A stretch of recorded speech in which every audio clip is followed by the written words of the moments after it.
On the 26th of December in 1900, relief lightkeeper Joseph Moore arrived on Flannan Isle to investigate why the lighthouse was not lit up, and as he climbed the 160 steps from the ship to the lighthouse, 3 silently watching blackbirds as his witness, he felt a discomfort that he could not explain, and on entering the lighthouse's living quarters, Moore noticed that the clock on the wall had stopped, forever marked, at 6:45, and one of the 3 wooden chairs was toppled over. The table had been set for a meal that, it appeared, had never been eaten, and there was a caged canary in the corner, alive but silent. Its beak was covered in dried blood, and Moore fled the lighthouse.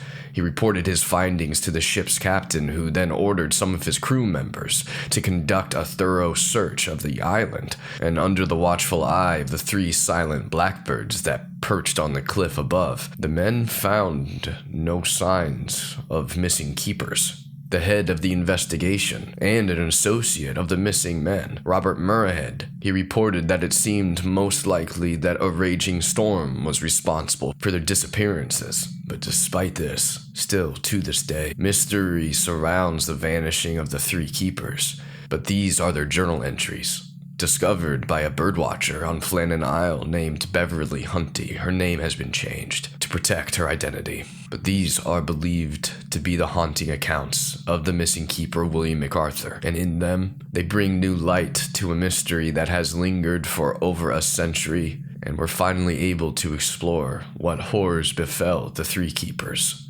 on Flannan Isle. This is the 7th of December. I must write more. I can't promise that I will, but I promise that I will try. Even in this wintry dullness, the daytimes can feel long here, but the evenings are almost unbearably long. The other men, Marshall and Ducat, they seem mild-mannered enough. I hope for calmness to remain. 2 weeks cooped up with 2 other keepers. It may not seem like a long time, but it can feel like an eternity. Yes. Although I mean to write more, for now, I must sleep. I have a croak in my throat, and I hope it clears by morning. I have a fogginess in my brain. The other men, they complained of this ailment too, but we all attributed it to the long boat trip and our weariness. And on arriving here, we saw only 3 blackbirds to greet us, and we sensed that this island, it was in a state of hibernation. And the isolation, it would start to feel infectious. And the choppy waters and this brisk ocean air, it can unsettle even the boldest of men. I just hope that we all are fully recovered by morning. There is much work to be done. 9th of December. This island is truly cold now. It seemed to change from this lingering bitterness that tickled my skin to an unforgiving rawness. It seemed to taint it. And the other men, they make light of this, but as I watch them shiver beneath their oilskins, I know they're doing this to try to hide their discomfort. Through this unrelenting cold, we continued. All of us had a job to do. The light must shine across this ocean. The darkness must be kept at bay. I don't know when the silence started, though. I don't even know if it had a beginning or if it was always that way. It's hard to remember what was and what is. And there's just so much green around me, and in the winter it just appears gray. I've never been able to understand why it is that way. Green should always be green. Why must it vary under different skies? I must ask the other men this over dinner one night. Of course, if I'm ever able to break this silence, perhaps I will simply think such a thing instead.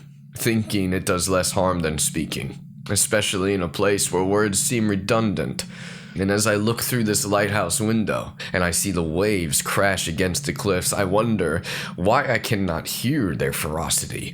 Perhaps the silence is normal in this land, as normal as it is for me and the other men to dress in our oilskins before venturing outside. An added layer from the vengeful cold, a layer that I sometimes imagine going without. Maybe if I step outside without it, I will find the ability to scream.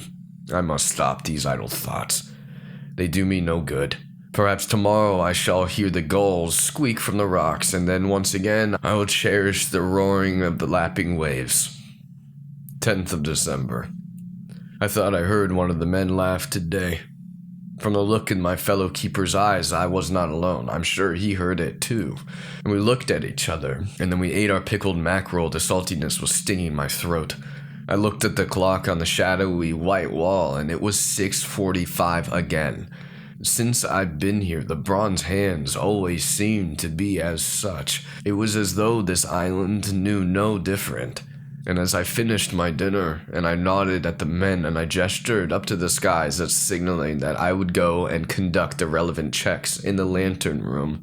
It's up there that I usually sat on one of the steps, and I found the time to write. And I didn't mind the intensity of the light, rotating its endless glow across the water beyond it. It reminded me that there must be far more out there than there was here on this island. If only I could remember life before. And I looked at the markings on my fingertips.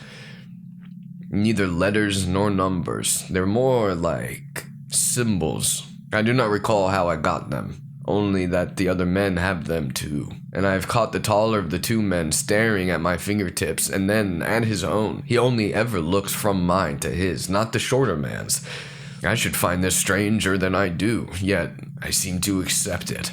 Why do I accept that I can no longer remember my colleagues' names, and them mine? Why do I so willingly accept this silence? 11th of December. The cold was especially unrelenting today. I looked at the other men there, shivering in their navy jackets, and although I could not recall their names, I cared enough not to make them go out there. I nodded at them, but only the taller of the two nodded back as he picked at his fingertips. The blood seeped from the symbols marked there, and it stained his hands. I looked at my own fingertips, and I felt this tingling there, through my skin, beneath the symbols. But I did not pick at them. I just looked, until I could look no more. I was thankful for the cold, and I counted the 160 steps from the lighthouse to the beach, and they seemed narrower than usual, as though they had tightened in an attempt to ensnare me. And as I walked across this sand, battling these fierce winds, I looked across at the emptiness and the lack of life, and I wondered, why had I taken those steps? I did not need to be there on the shores that showed me no mercy. Yet there I was with no recollection as to why. I took my gloves off and I stared at my hands. A feeling tickled at my palms, so I turned my hands over to inspect them. Symbols. So many of them. They were freshly carved there, woven around my fleshy lines. I let out a silent scream and I stared up at the cliffs above me. 3 blackbirds were perched on the cliff face. They looked at me through their beady eyes, and I stared back at them, searching for answers, but only hearing silence. And then as I walked back up those steps, I was exhausted beyond measure, and my marked hands were exposed now to the vicious cold. And I saw the blackbirds circling above me. Their mouths were opening in a silent song. And I mimicked them as I walked back, opening and shutting my mouth in silence. And then when I returned to the lighthouse, dinner was on the table. The other keepers were sitting there, staring at their platefuls of food as they waited for me. The taller one looked at my hands and pushed back his chair to leave the room. But he returned moments later with ointment and bandages. And as he tended to my hands, he didn't speak a word, nor did I. But I smiled at him. It was a look that I hope he realized meant that I was grateful. As we ate dinner, I turned my attention to the caged canary in the corner of the room. Its yellow feathers seemed to glow in the shadows, and the clock's moving hands showing me it was once again 6:45. 12th of December. I believe it may be too cold for snow to settle in such a hostile place. There was beauty here once. I remember glimpsing it when I arrived. At least, I think I did. And now all I felt was the endless coldness. I don't know when that changed. I don't remember much of anything anymore. But I had a job to do. We all did. I don't know if I would have taken this job if I would have known how silence could be deafening. But then, how could I have known that this would be relevant? None of us were to know. We kept that light glowing, a beacon of hope in this constant bleak.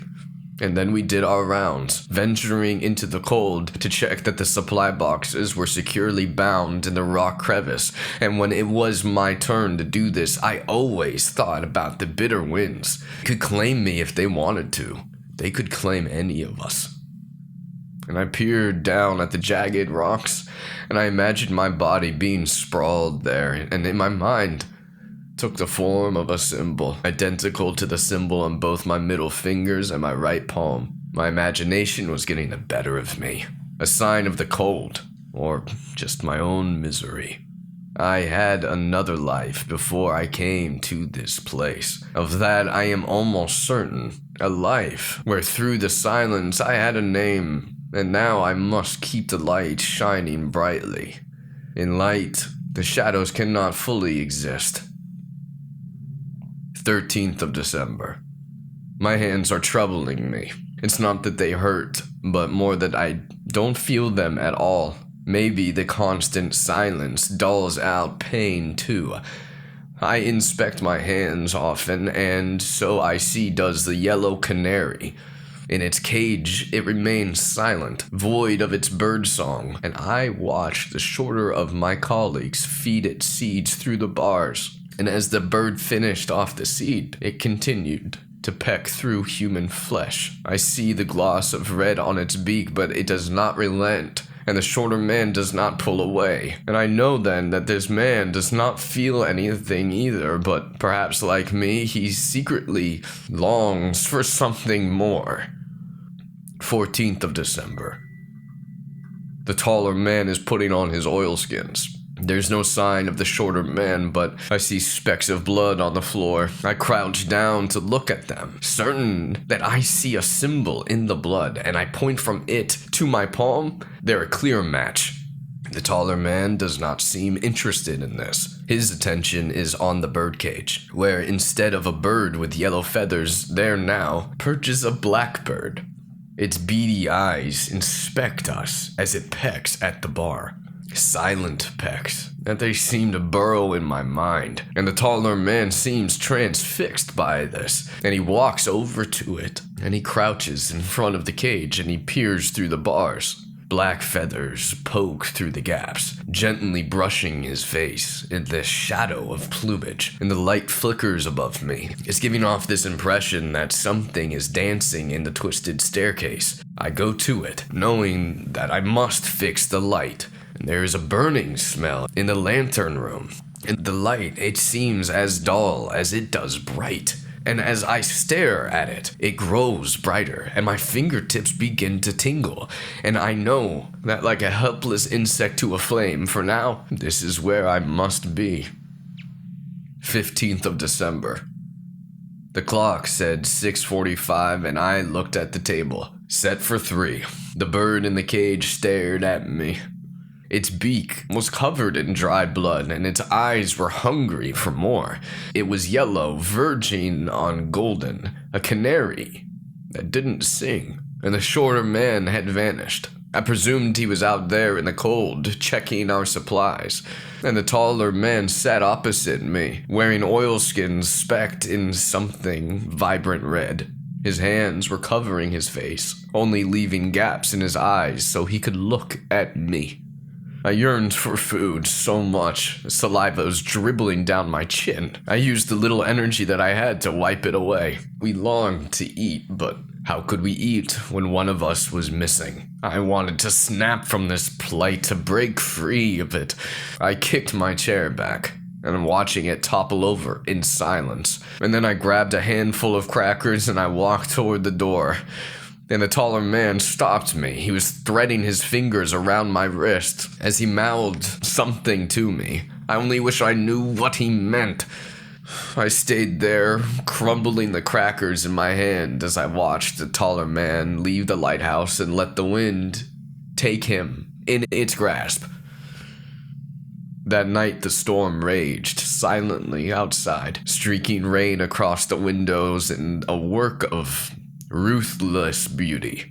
I took comfort in watching the rain. I think I had enjoyed it once, back in a time and place where sound existed. I knew I was alone now, except for the bird. I fed it seeds through the bars of its cage, and I watched it peck through my flesh and to my bone. I didn't flinch. I didn't feel a thing. I crouched down so my face aligns with the bar, and I covered one side of my face with my other hand. Closer and closer, my eye unblinking as the color dulled to darkness, and I pulled away and I moved my hand, and I saw the blood glistening on the canary's beak, and I returned my hand over my eye, and then I saw only darkness.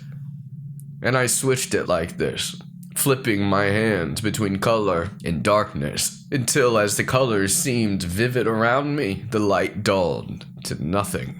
And I didn't go into the lantern room. There was no point. What was done was done.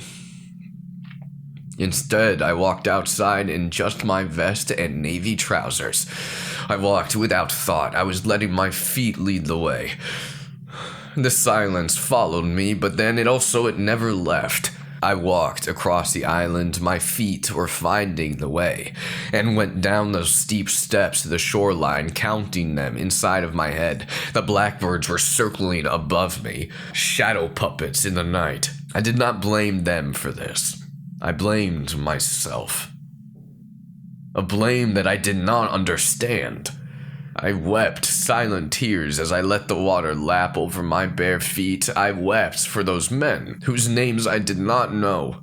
I wept for my own lost name. I wept for the shivers that I could not feel. And the storm seemed to sweep around me, this silent fury. I only half saw it. The rest of my world was in darkness. And I knew I must write down my thoughts and hide them somewhere. Somewhere they can preserve the truth. And you came here for this, right? I had a name once. And a meaning. That I am sure of. And then I came here and I lost it. I lost my identity. I lost my voice. The storm will take me now and I will let it. I would rather face the eye of the storm than the eye of evil. Even a man who has no memory of his meaning still has the means to choose his end. At least he should do. We all should do. In December 1990, lighthouse keepers William MacArthur, Thomas Marshall, and James Ducat vanished from Flannan Isle without a trace. Some believe that this storm blew Marshall and Ducat off the cliff face as they tried to secure those supplies, and in searching for them, MacArthur met his same fate. Others believe that this is simply not the case, as their bodies were never discovered, and therefore there must be another explanation. These journal entries, found in 2017 by Miss Huntly, a frequent visitor to the island, who, while escaping a freak storm, found the journal hidden in the walls of a small cave. Further investigations confirmed that the journal's handwriting was an 80% match to MacArthur's. Rusty brown stains and a series of mysterious symbols were found on some of these pages, and the meaning behind this is unknown, although most reports maintain that the three keepers drowned due to the terrible storm. Others believe that something else happened to them, something far darker and malicious. As Miss Huntly exited the cave, with the journal in her hands, she recounted seeing 3 blackbirds overhead. Their mouths opened and closed, but they didn't utter as much as a single sound. The lighthouse keepers of Flannan Isle left us more than just a mystery. They left us this reminder that some silences speak louder than words, that isolation doesn't just happen on an island, it happens inside of us. And if we don't speak, we disappear. Leave a comment below if you've heard tales like this before, or if the silence of Flannan Isle, it stirred something within you. Did this remind you of an old story whispered by a fire, or a chill you remember? If this tale moved you, you're not alone in feeling that. We gather here each week to keep these stories alive the way that they're meant to be told. Subscribe if you haven't already. There's always room by our hearth for another listener. And please share this story. These old mysteries, they deserve to travel from one person to the next just as they always have, until our next story finds its way to you. Keep listening to those shadows, and we'll see you in the next video.